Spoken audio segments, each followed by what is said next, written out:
Juntos, transformemos Yucatán. Gobierno del Estado. Listo, buenas tardes. No sé si me escuchan, doctor. Sí, así es. Buenas tardes. Perfecto, pues vamos a arrancar. Bueno, pues muy buenas tardes a todos y a todas. Les damos una cordial bienvenida a este segundo seminario en torno a la celebración por el Día Mundial de los Humedales. Como ayer mencioné, este año se celebran 50 años de la firma del convenio Ramsar. El día de hoy estamos muy contentos y agradecidos de nuevo por contar con el doctor Jorge Herrera, el cual nos va a platicar sobre el tema de la conservación y restauración de humedales costeros de Yucatán y cómo estos hacen frente al cambio climático. A continuación les platicaré un poco de la gran trayectoria del doctor Herrera. Es biólogo egresado de la Universidad Autónoma de Guadalajara, maestro en ciencias en biología marina por el CIMBESTAB y doctor en ecología por la Universidad de Barcelona, España. Actualmente es investigador titular y jefe del Laboratorio de Producción Primaria del CIMBESTAB Unidad de Mérida. Es miembro del Sistema Nacional de Investigadores Nivel 3 y miembro de la Academia Mexicana de Ciencias, donde también es coordinador por Yucatán del Comité Nacional de Humedales de Semarnat. Forma parte del Grupo Científico del Carbono Azul de la IUCN y es coordinador científico del Programa Mexicano del Carbono, donde lleva a cabo los observatorios costeros de la Laguna de Términos y Celestún del Laboratorio Nacional de Resiliencia Costera. Sin más por el momento, doctor, les cedo la palabra para iniciar este seminario y les invito a todo el público que nos está viendo a que se animen a hacer preguntas. Muy pocas veces tenemos la fortuna de contar con expertos en el tema y entonces de verdad les invito y al final se van a responder algunas preguntas. Arrancamos cuando guste, doctor.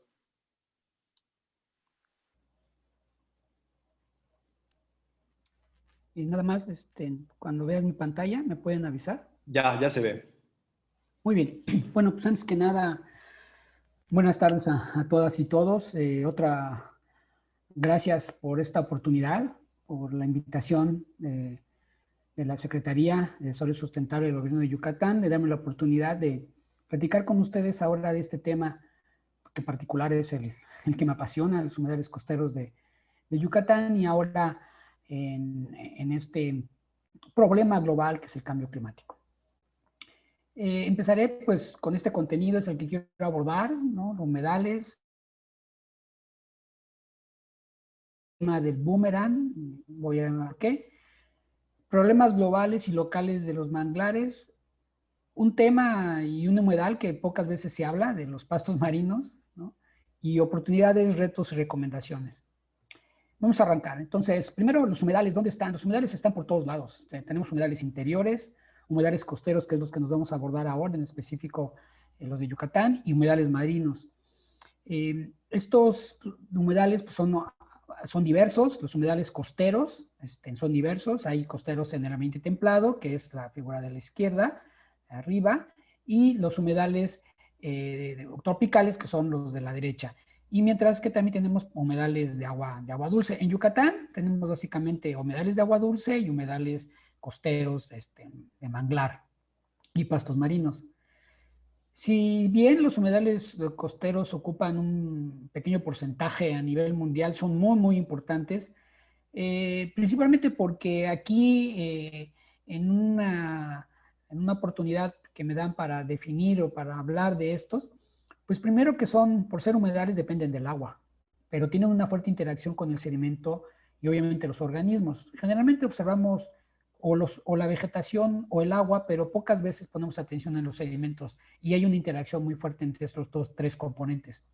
Tienen importancia ecológica, económica, cultural y son de relevancia, y por sus funciones y sus servicios ecosistémicos se les haya llegado a llamar como riñones del paisaje o supermercados biológicos, y luego si quieren definiremos o aclaremos esto, pero piensen, ¿qué hacen los riñones? Los riñones en el ser humano, y cuando vamos al supermercado, ¿a qué vamos, no? Definiciones, dos definiciones que para mí son interesantes. Una es la de Ramsar, básicamente porque México es un país que tiene muchos humedales en esta convención Ramsar, y me gusta porque la definición incluye ambientes que están incluso por debajo del agua, hasta los 6 metros, como algunos arrecifes. Y en el caso de Conagua, pues tiene su definición que de igual manera, considera estos tres elementos importantes en los humedales: agua, suelo y vegetación y organismos. En Yucatán en particular, no hay agua superficial, digamos, en lo general, ¿no? Pero hay una red súper complicada de acuífero subterráneo. Aquí, esta es una figura de hace algunos años, de un taller que se hizo con amigos de Ciancán hace muchos años.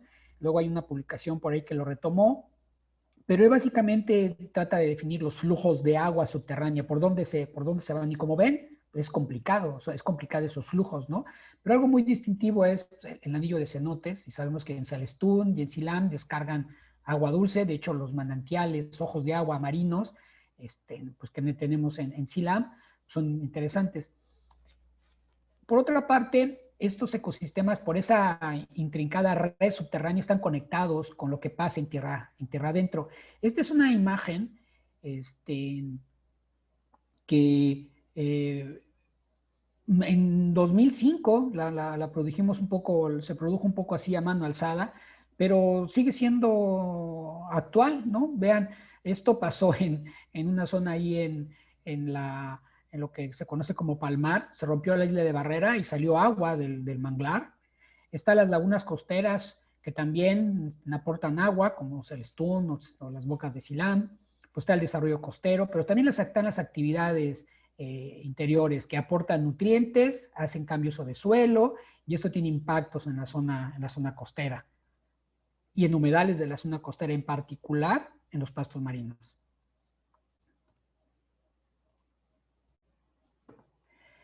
Este perfil ha sido retomado, lo retomé yo en 2010 para describir más a detalle los ecosistemas costeros, los ecosistemas acuáticos de la península de Yucatán, y luego el Laboratorio Nacional de Resiliencia Costera, el ANRES, digamos, yo creo que lo tomó, ¿no?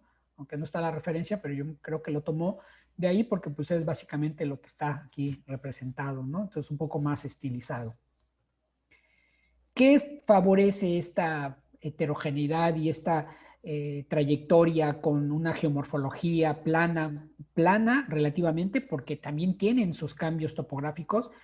Diversidad de paisajes, ¿no? Este es un trabajo de una colega de doctorado, de Sara, que analizó los perfiles de vegetación y un elemento principal que es el carbono en dos carreteras, o a lo largo de dos carreteras. Una que es la que va a Chuburná, Sierra Bacal, Chuburná, y la otra es la de Celestún. Vean las diferencias, ¿no? Si hay diferencias, hay fuertes diferencias en el tipo de ambientes, en la vegetación, en las características, y luego si le sumamos que Chuburná tiene un nivel de impacto mayor, pues todavía tenemos más aspectos que resaltar.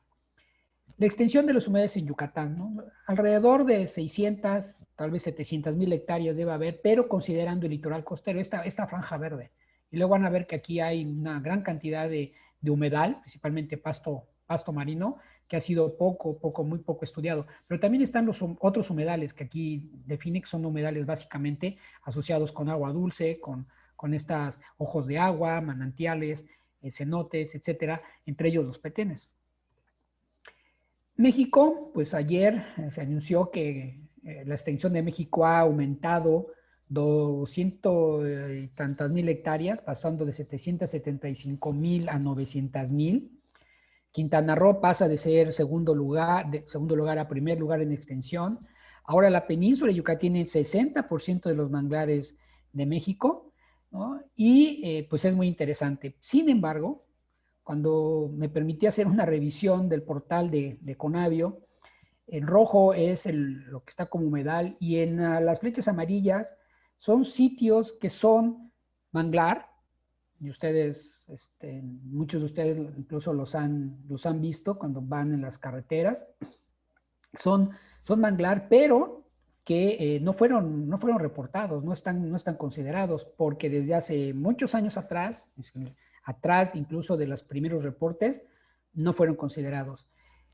Otro ejemplo, Silán de Bravo, donde pongo las flechas amarillas, es donde es manglar. Incluso ahora en esta flecha donde está aquí, vamos a iniciar un proyecto, ya empezó un proyecto con Pronatura, con recursos de la Acta de Humedales de Estados Unidos a restaurar. Entonces, aparentemente nos dice el mapa Conavio que no es manglar, sin embargo aquí vamos a restaurar, ¿no? Imagínense que nos diga Nauca, pues es que Conavio dice que no es manglar.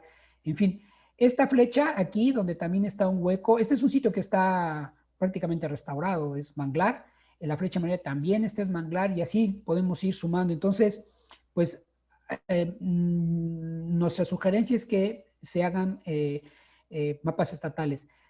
Para nivel nacional y regional, los mapas de Conavio es de lo mejor que hay en el mundo, están ampliamente reconocidos a nivel mundial, pero cuando los bajamos a una escala de operatividad local, tenemos que hacer nuestros propios mapas, mejorar estas coberturas. ¿Por qué son importantes estos humedales? Pues hay una serie de servicios ambientales que dependen de sus funciones y dependen del estado de salud que tenga. Por eso hablamos de conservación.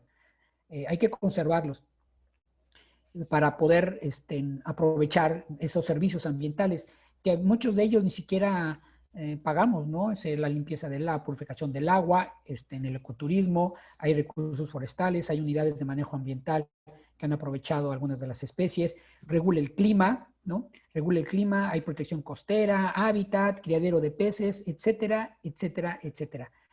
El tema es que no todos los manglares tienen los mismos servicios ambientales en la misma magnitud. Por eso hay que analizar de manera específica los servicios ambientales que cada manglar proporciona. Entonces, eso nos lleva a hacer el diagnóstico y monitoreo de los manglares. Este trabajo pues, tiene muchos años, no lo hemos venido haciendo ayer. De los primeros trabajos y proyectos que coordiné son del 91, ¿no? Algunos de ustedes creo que ni habían nacido. Hasta el último proyecto de ciencia básica de CONACYT, que fue en el 2020, ¿no? Entonces, hay alrededor, detrás de lo que voy a presentar, más de 50 años, más de 50 proyectos de todo tipo, ¿no? Pero siempre trabajando en los humedales, en el agua, en los sedimentos, en los organismos de los humedales costeros de Yucatán. Por ejemplo, en este proyecto del fondo con CONAFOR, llegamos a empezar a tener un SIG, un sistema de información geográfica con mapas que partían de imagen de satélite, luego con estos puntitos son sitios de supervisión, entonces teníamos un mapa supervisado de los tipos de manglar y luego también de la condición. Entonces tenemos ya empezado un trabajo de mapas con tipos de manglar y condición de manglar, ¿no? Ya hay un trabajo iniciado. También con otro proyecto de CONAFOR, de Semarnat, hicimos una base de datos para delimitar y caracterizar manglares del Golfo de México y Caribe. Aquí presento un ejemplo de pues, el STUN con pues, los porcentajes de cada tipo de manglar y con la condición también de cada tipo de manglar, ¿no? Sí, con datos actualizados, ¿no? Es una base de datos bastante extensa. Y incluyendo los estados de Veracruz, Campeche, Yucatán. No abordamos Tabasco porque nos costó mucho trabajo conseguir información, y Quintana Roo, ¿no? Esto pues todavía se sigue actualizando. Por último, un proyecto que también hace recientemente acabó fue el programa regional de caracterización y monitoreo de los manglares del Golfo de México y Caribe que financió Conavio, ¿no? Y este es un ejemplo del monitoreo. Esta es la caída de hojarasca, es decir, cuánta hoja cae, que es una medida de la productividad, ¿no? de estos ecosistemas. Y vean la estacionalidad, ¿no? Entonces, luego cortamos unos años, que sí los tenemos, pero para el proyecto per se, pasó de 2009 a 2011 y luego de 2015 a 2017. En realidad esta información la tenemos alrededor de 1999, 2000 hasta la fecha, ¿no? Entonces podemos ver ahí pues, cuando hubo nortes, cuando hubo huracanes, cuando hubo secas, etcétera, y es el análisis que estamos haciendo de esa información. Ahora lo comento porque hay un esfuerzo de Conagua de hacer un atlas de los humedales, ¿no? Y creo que esta información no está siendo considerada. Tenemos 13 localidades de monitoreo, tenemos más o menos 226 localidades ya muestreadas, parcelas permanentes alrededor de 225, que más o menos cada 5 años tratábamos de regresar a ellas, y parcelas registradas en esta base de datos más de 1200. Ejemplos de datos, pues aquí pueden ver estas figuras son de diferentes sitios, de Celestún hasta Chetumal, hasta los manglares de Chetumal, en la que está el área basal, que es el grueso del tronco con la altura. Vean cómo casi todos se curvean, ¿no? Casi todos se curvean, ¿no? Es decir, no hay una relación lineal más que aquí en Sisal, pero es porque tenemos poquitos datos. Y otro aspecto es la distribución de frecuencias de las tallas, es decir, qué tantos árboles de cada diámetro hay. Y como ven, casi todos los sitios hay una desviación hacia tallas pequeñas, ¿no? O sea, los manglares en Yucatán son pequeños, son achaparrados, casi no tenemos manglares altos, etcétera. Y uno de las grandes, como que de los grandes resultados que pensamos que puede ser, porque estamos sujetos, le llamamos la huella del huracán, ¿no? Entonces, los manglares han estado sujetos a estas variaciones del clima, ¿no? Estas variables del clima se adaptan a estas condiciones, pero se pueden recuperar siempre y cuando tengan buena salud. Y aquí un ejemplo.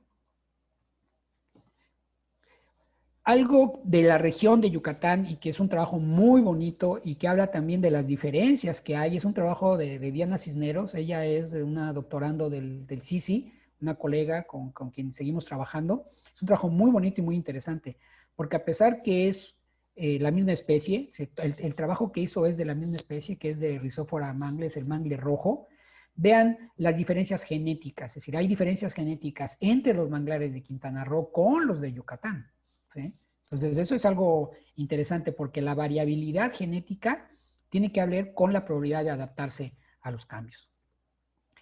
El boomerang de los manglares le llamo así porque las amenazas, que la principal de ellas es la deforestación por estas actividades, principalmente en lo general, o vamos a ver en particular en Yucatán, se nos revierten, porque esta deforestación tiene importantes consecuencias en pérdida de pesquerías, comunidades que son vulnerables al incremento del nivel medio del mar, a las temperaturas, a las inundaciones, se tiene una mala calidad del agua, se emite carbono y contribuimos con ello al cambio climático y además hay problemas de la línea costera y de la infraestructura. A eso le llamo el boomerang de los manglares. Por eso debemos de conservarlos y restaurarlos porque el que nosotros los destruyamos se va a regresar, nos lo va a regresar el manglar, ¿no? Y ya estamos viviendo consecuencias de ese tipo. En Yucatán, pues básicamente las actividades como el turismo, el desarrollo costero y los desastres naturales, que yo los pongo en desastres entre comillas, ¿no?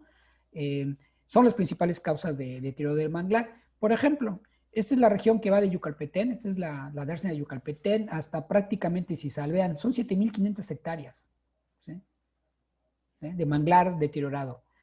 Y los registros oficiales nos dicen que hay alrededor de 5.200 hectáreas de manglar perturbado en toda la península.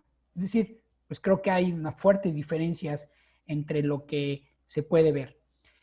La degradación, ¿no? Él hablaba del boomerang, pues esto no es muy agradable verlo, es decir, basura, se están rellenando humedales, desafortunadamente se está llegando a casas. Regionalmente existen muchos elementos en de que se están degradando los humedales costeros por múltiples actividades y las consecuencias son estas, ¿no?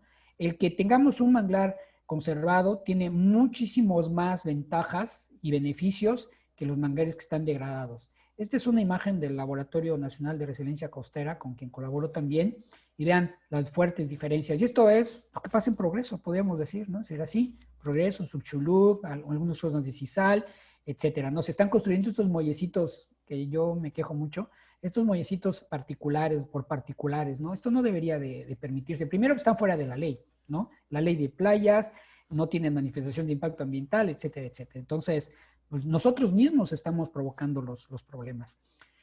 En un, digamos, diagnóstico general, y esto es de Conavio, ¿no? De sitios deteriorados, degradados, etcétera, y en el color fucsia son los manglares, son las áreas de manglar impactadas. El diagnóstico general de los manglares de Yucatán está de regular a malo. Los sitios que se salvan son Palmar, el centro núcleo de Celestún y la área de Tzilán también, zona núcleo. Pero de ahí en fuera, Sisal, Yucalpetén, Chuburná, Telchac, es decir, ahora sí que el que quieran, tienen problemas, ¿no? Pero un problema global un problema global es el cambio climático. El cambio climático en que pues México no se puede sentir orgulloso porque tiene el primer lugar como país en emisiones de gases de efecto invernadero. Y las consecuencias, pues las estamos viendo, ¿no? Y en la zona costera es lo que yo le llamo el jamón del sándwich, porque le vienen tanto del ambiente terrestre como del ambiente marino propiamente, le van a venir impactos. Y la zona costera es la que lo está padeciendo. Y si no, ustedes regresen rápidamente a su memoria de junio pasado a noviembre, cuando estuvimos sometidos a tormentas, huracanes, y eso que los huracanes no nos pegaron mucho, y no nos tenemos que provocar, como vieron ya, no necesariamente nos tenemos que preocupar solo por los huracanes. Ya vieron que la tormenta Cristóbal lo que provocó. Aquí están, ¿no? El confeti de los huracanes y un ejemplo muy específico para Yucatán, ¿no? El impacto del Isidoro. En la figura de arriba son imágenes de satélite llevados a mapa por el Laboratorio de Percepción Remota de la doctora Ángela Eliciaga y el doctor Jorge Juan del CIMBESTAB. Y vean en verdes lo que estaba antes del huracán, esta área son 54,000 hectáreas. Luego en rojo fue lo que impactado por el huracán Isidoro. Vean, 70% de esa área fue impactada por el huracán Isidoro. Y lo que podemos ver esto, en 2002, y aquí esta flechita, esta lagunita la pueden ver, ¿no? ¿Cómo quedó en 2002? Y en 2019, esta lagunita, y vean la recuperación, ¿no? Entonces, este es el área de SILAM. Si quiere decir que el sistema, si está sano, se recupera. Pero, si no está así, si no está sano, pues no hay manera, le tenemos que ayudar. Esto es 2002 otra vez, está la flecha, es una camaronera que está aquí en Silam, y en 2019, vean, y se ve que es actual porque estos son los terraplenes de las eólicas, que dicho sea de paso, yo no sé si estos terraplenes tienen pasos de agua, ¿no? Que es uno de los problemas que nos enfrentamos, los pasos de agua. Yo no sé si estos terraplenes tienen pasos de agua, pero en fin. Los eventos de este año, ¿no? Este es un preliminar para que vean todos los eventos que hubo el año pasado, las consecuencias, todas las conocemos, las vivimos, se documentaron, hubo reportajes, hubo seminarios, etcétera, de la problemática que se vivió. Y bueno, pues si esto sigue en el futuro y tenemos 2 metros de elevación, lo que está en rojo se va a inundar, pero si tenemos 10 metros de elevación, pues vamos a estar inundados prácticamente toda la costa, incluyendo Mérida. ¿Qué podemos hacer? Bueno, pues hay básicamente algunos elementos que ya se han hablado algunos de ellos en la anterioridad, y son la mitigación.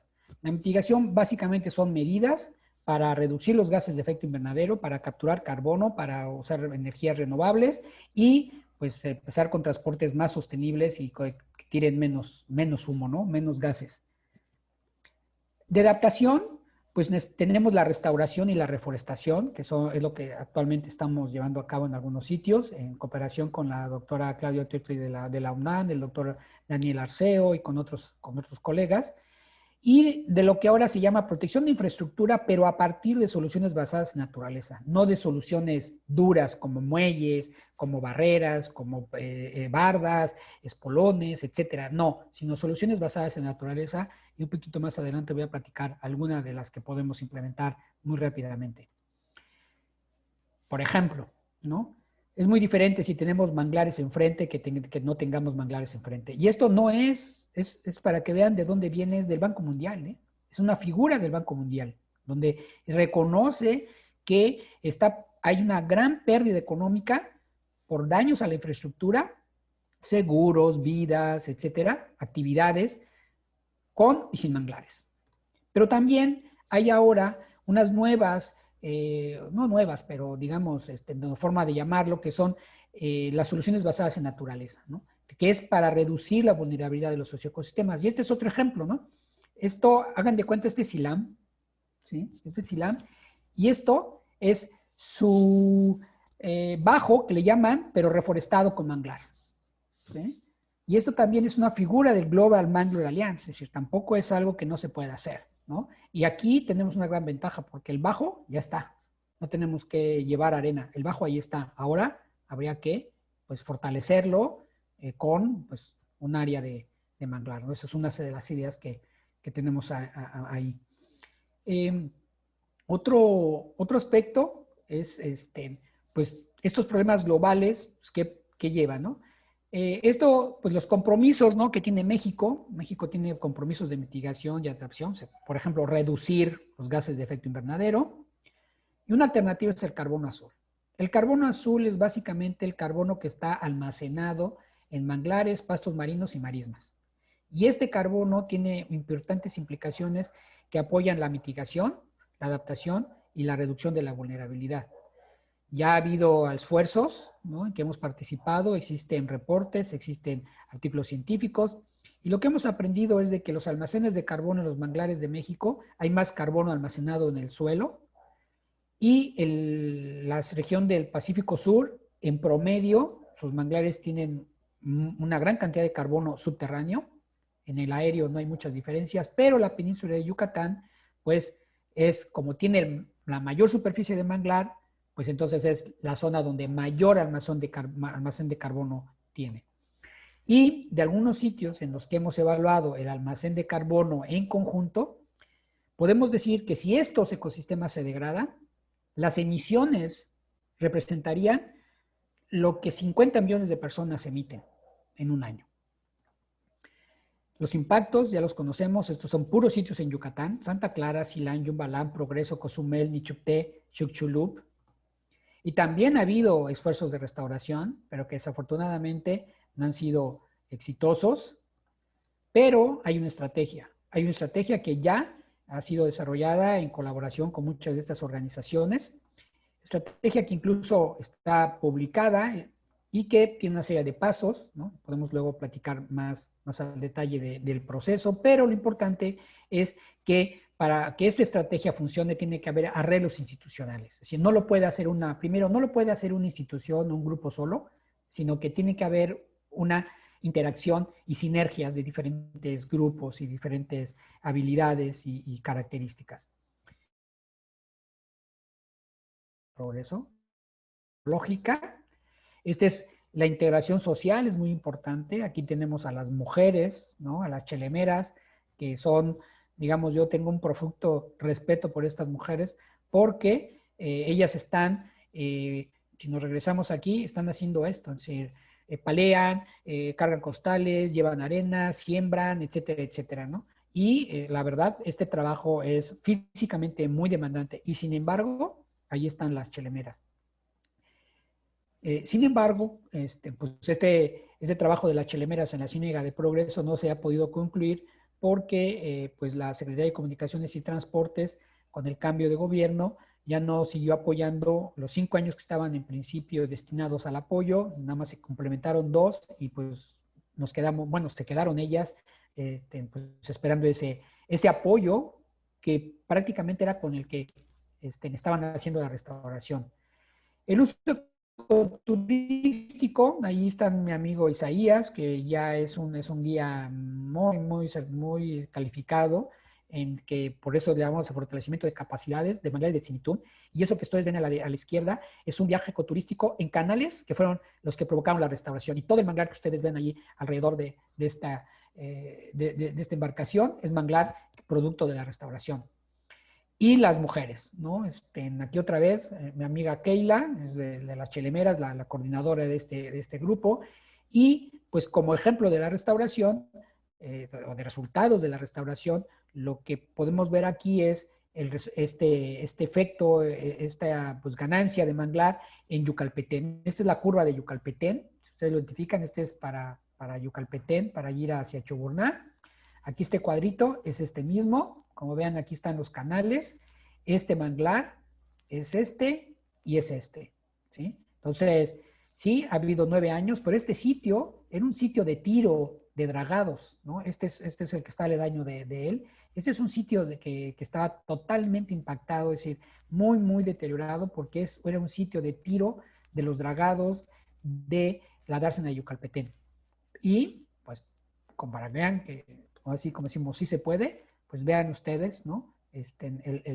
Lo que ahora hay, ¿no? Todavía faltan algunas áreas, ¿no? Porque pues los recursos pues, caen a veces muy a cuentagotas, pero pues seguimos en el esfuerzo de hacer esto, ¿no?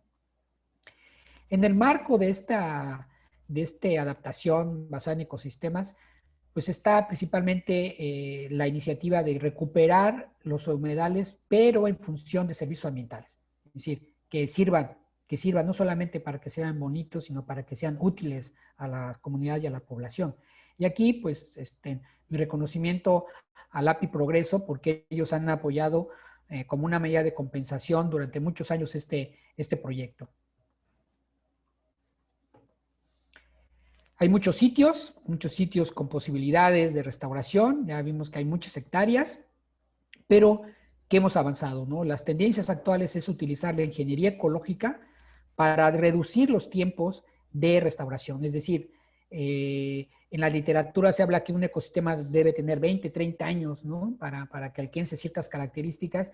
Nosotros con la investigación, con muchos colegas, ¿no? Estoy hablando del UNAM, del CICI, principalmente, pues lo que se ha alcanzado es poder reducir los tiempos de restauración. Propuesta de actividades, ¿no? Para poder conservar y restaurar. Primero tendríamos que contar con una cartera de proyectos de restauración para seleccionar sitios prioritarios con criterios socioecológicos, ¿no? No nada más, bueno, pues aquí o allá, sino la selección de sitios tenga criterios socioecológicos.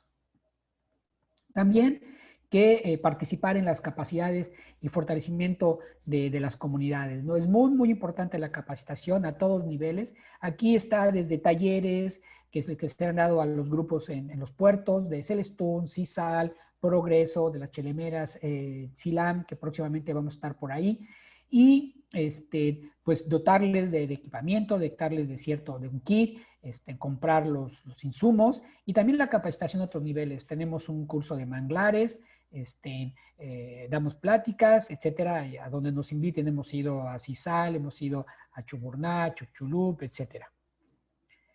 La propuesta también es contar con una estrategia consensada, ¿no? Ya creo que ya el ensayo y error o hacer lo que creemos no funcional. Ha habido, después de la reforestación, la canalitis ha sido como que la acción de restauración más, que más se ha utilizado. Sin embargo, los canales no pueden hacerse por hacer y vamos a pasarlos por aquí, vamos a pasarlos por allá. No.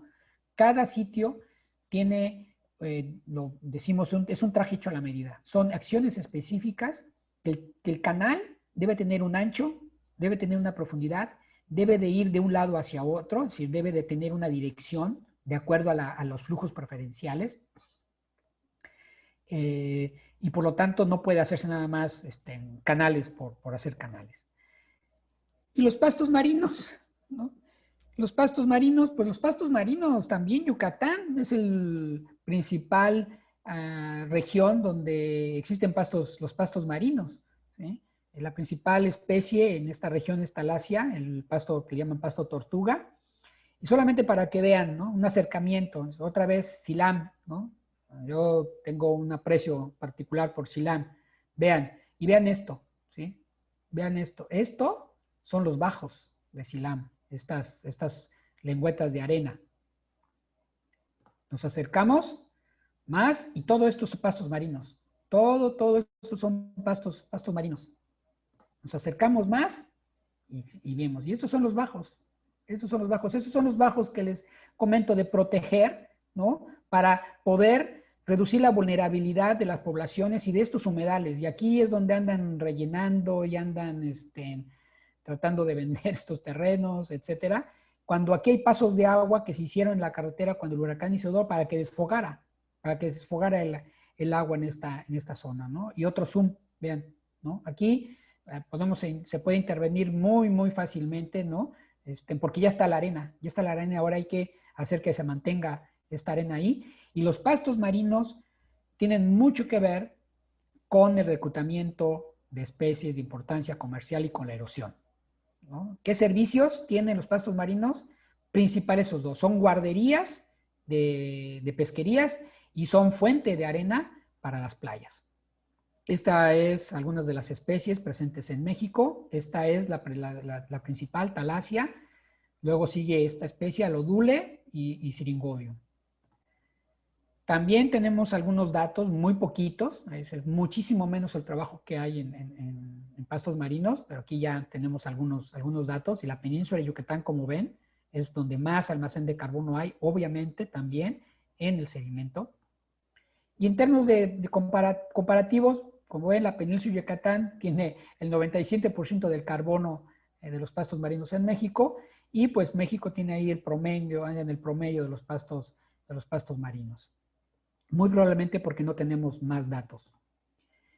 ¿Dónde es prioritario hacer? Bueno, pues aquí hay una serie, un mapa, donde se definió a través de esta síntesis que se hizo para el INEC, dónde habría que ser prioritario el trabajo de pastos marinos.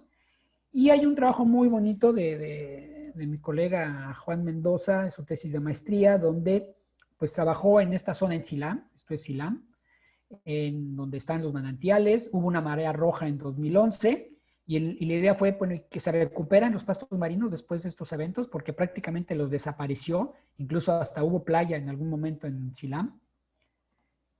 Y este es el tiempo cero. Después de la marea roja no quedó, fue cero.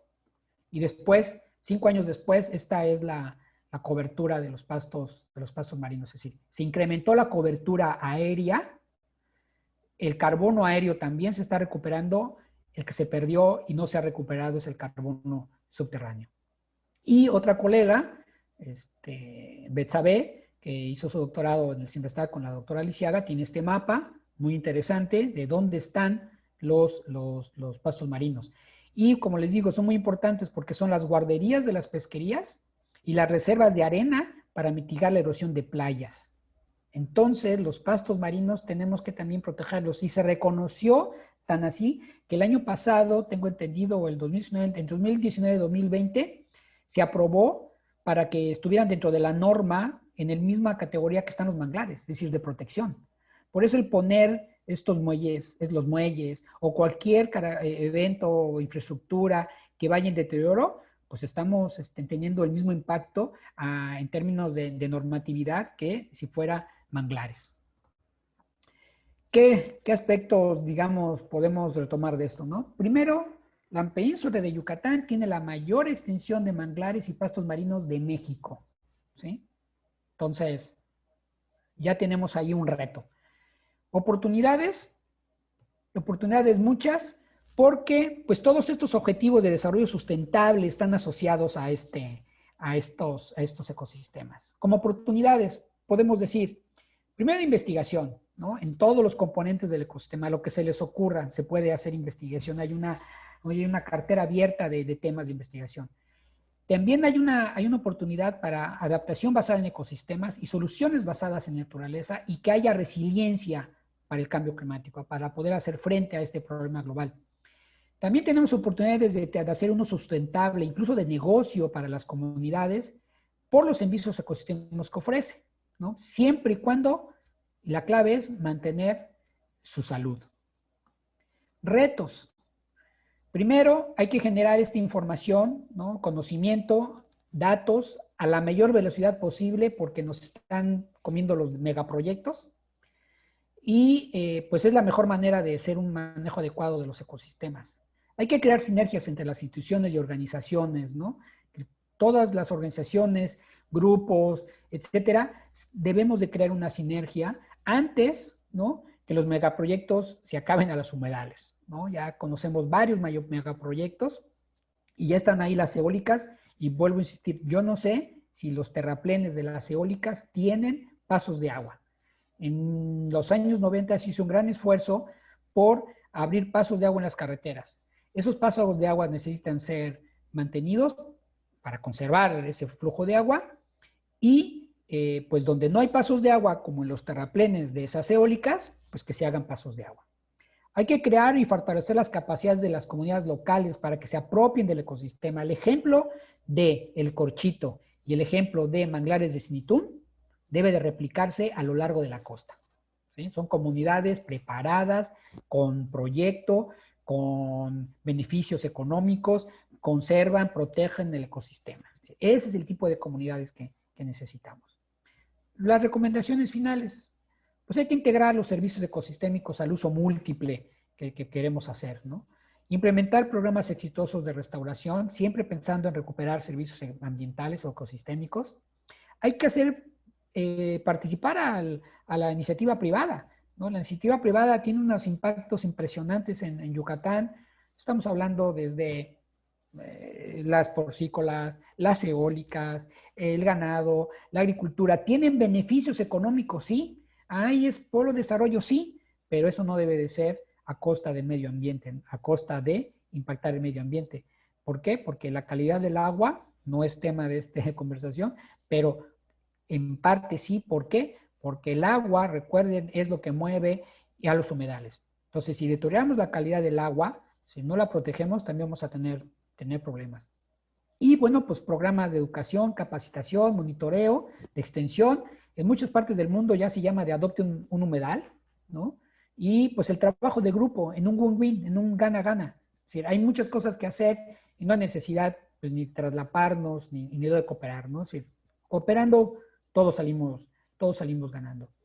Y por último, una iniciativa que me pareció muy interesante y muy recientemente es de utilizar la inteligencia artificial para hacer llegar la información a los usuarios de una manera más rápida, ¿no? Entonces, nosotros pues, queremos ofrecer esta información, esto que tenemos de todo pues base de datos que tenemos, por ejemplo, de los manglares, pues por ejemplo, la Secretaría que tiene un SIG muy avanzado para empezar a integrar esta información, empezar a generar más, que se ponga a través de, con monitoreo, este monitoreo a través de inteligencia artificial y instrumentos pueda llegar a usuarios, academia, tomaderos de decisión, ¿no? Entonces, y el carbono azul ahora es una buena oportunidad porque ofrece retos en ciencia, en tecnología, en innovación. De hecho, hay una secretaría, ¿no? de investigación e innovación que pues ahí que lo está tomando, ¿no? La Secretaría ha impulsado esta idea para el bienestar de las poblaciones. Al final lo que queremos es estar mejor, ¿no? Lo que estamos viviendo ahora, la pandemia, pues es resultado en buena parte de que nos hemos pasado ya con el deterioro del ambiente, ¿no? Y debemos de hacer algo al respecto, debemos de recapitular y debemos de tener una nueva normalidad también hacia la protección y la restauración de los humedales. Entonces, tenemos muchas oportunidades, pero también muchos retos, pero creo que haciendo sinergias podemos salir de ellos.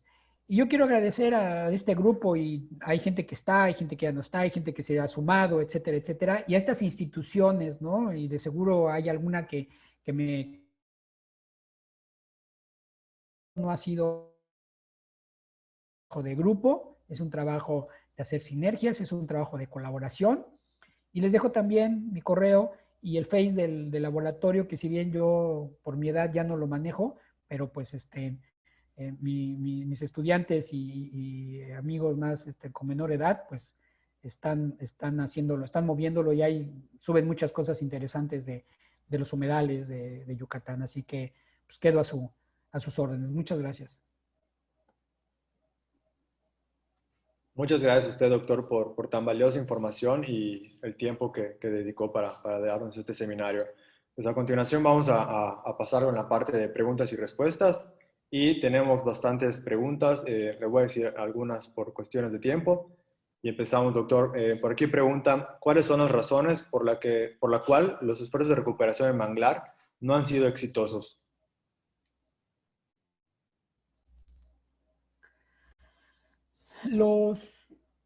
Las áreas que no han sido exitosas es básicamente porque, digamos, la estrategia que hemos seguido es de un paso primordial, le llamamos ecología forense. Es el diagnóstico. Le voy a poner el símil con nuestra salud. Nosotros podemos sentirnos enfermos, pero mientras no vayamos al doctor y el doctor nos diga qué tenemos y cuál es la receta, no nos vamos a curar. Y podemos incluso tener la misma infección, ¿no? De garganta, por ejemplo, pero hay algunas personas que son susceptibles a la penicilina, ¿no? Es decir, y otros no. Les tienen que dar otro antibiótico. Entonces, es por ello que muchos de los proyectos no funcionan, porque las medidas no son específicas para los sitios. Ya comenté, por ejemplo, canales. Los canales deben de ser del ancho adecuado, de la profundidad adecuada, de la distancia apropiada, conectando sistemas, ¿no?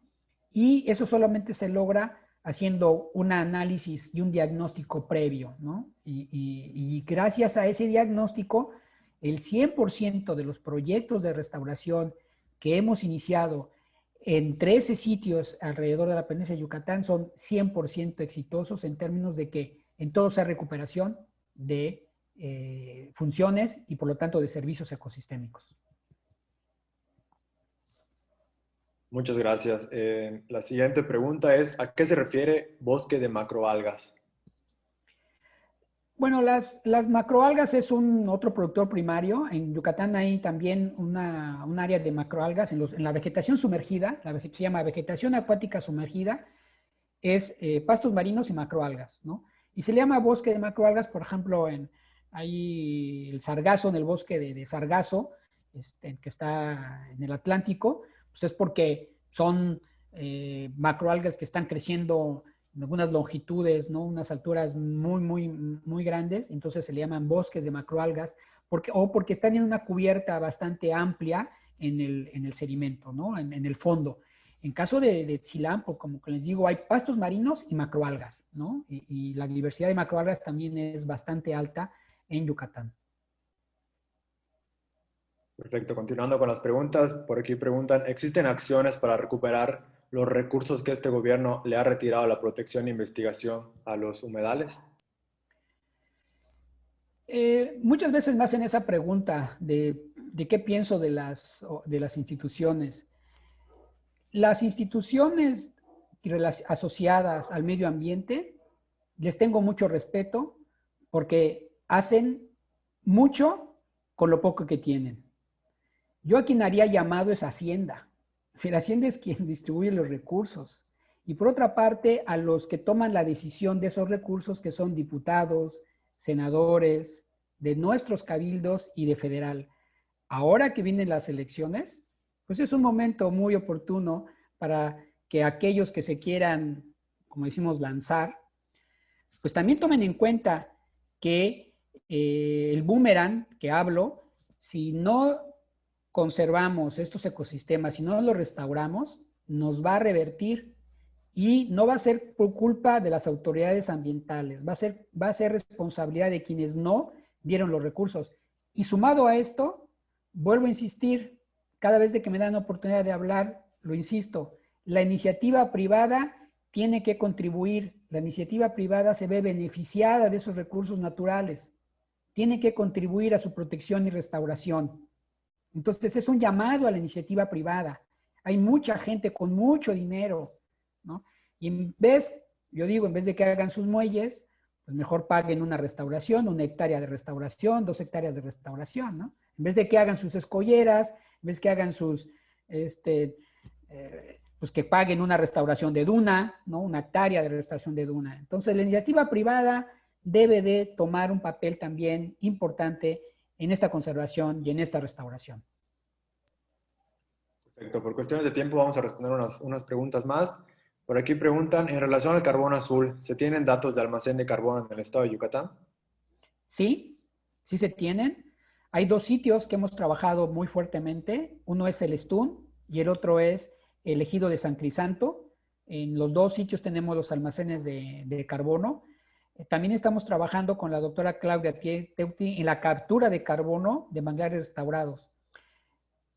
Desafortunadamente, por recursos, el estado donde mayor número de datos tenemos es Quintana Roo, de carbono azul, ¿sí? Porque ahí la CONAM ha sido muy ingeniosa en utilizar las compensaciones para pagar proyectos que evalúen el carbono azul de sus áreas protegidas, ¿no? Entonces, Nichupté, Yumbalam, Siancán, Cozumel tienen sus datos de carbono azul, ¿no? Aquí queremos irnos hacia el Palmar y hacia Silán como nuestros primeros sitios de áreas protegidas para evaluar este carbono azul. Perfecto. Aquí mencionan, ¿existen estudios sobre la contaminación de microplásticos en humedales? Esa pregunta, digo sí, y este trabajo lo hace, al menos en el CINVESTAB, lo hace la doctora Dalila Aldana. La doctora Dalila Aldana al menos en Quintana Roo, no sé si en Yucatán, pero al menos en Quintana Roo he encontrado microplásticos en los estómagos del caracol blanco, ¿sí? Y creo que en otros organismos. Entonces, sí, ya hay evidencias de microplásticos. En Yucatán, en este caso en Quintana Roo, no sé si Yucatán, no tengo la información actualizada, pero si están interesados pueden contactar a la doctora Dalila Aldana, que también está en el Departamento de Recursos del Mar del CINVESTAF. Y por último, los espectadores quieren participar en proyectos o lo que usted hace de restauración. ¿Cómo pueden participar? Contactándonos, les dejé mi correo electrónico, está ahí mi correo electrónico en la presentación. Nos contactan y nos ponemos a trabajar. Ahorita tenemos con Pronatura, vamos a iniciar un proyecto en Silam. Si el API de Progreso continúa el apoyo, porque como ustedes saben ha cambiado la administración hacia la Secretaría de Marina, entonces si mantenemos este apoyo por parte del API, entonces vamos a seguir en CISAL, en Progreso, en Yucalpetén, en Silam y en Río Lagartos. Entonces, pues hay oportunidades y por lo pronto hay una oportunidad muy concreta de trabajar en Silam, donde vamos a empezar muy pronto ya a trabajar con los grupos ahí y empezar una restauración de más o menos entre 100 y 300 hectáreas, ¿no? Entre proyecto de Nauca y proyecto CONAFOR, alrededor de 300 hectáreas queremos empezar un proyecto de restauración. Así que bienvenidos, invitados a participar. Necesitamos mucha gente porque principalmente de conciencia, ¿no? De que se concientice del trabajo. Perfecto. Nomás si le agradecería si nos puede repetir el contacto donde se pueden comunicar con usted. Mi correo es jorge.herrera@sinvestav.mx y podemos entrar en contacto y empezar a platicar sobre de qué forma pueden apoyar la restauración y todo el tipo de apoyo es bienvenido, todo. Yo creo que con esto cerramos este seminario, doctor. Muchísimas gracias como siempre. Es un placer por parte de la Secretaría de Desarrollo Sustentable trabajar con usted y seguimos en contacto. Muchísimas gracias a todos por el tiempo. Gracias y cuídense. Juntos, transformemos Yucatán. Gobierno del Estado.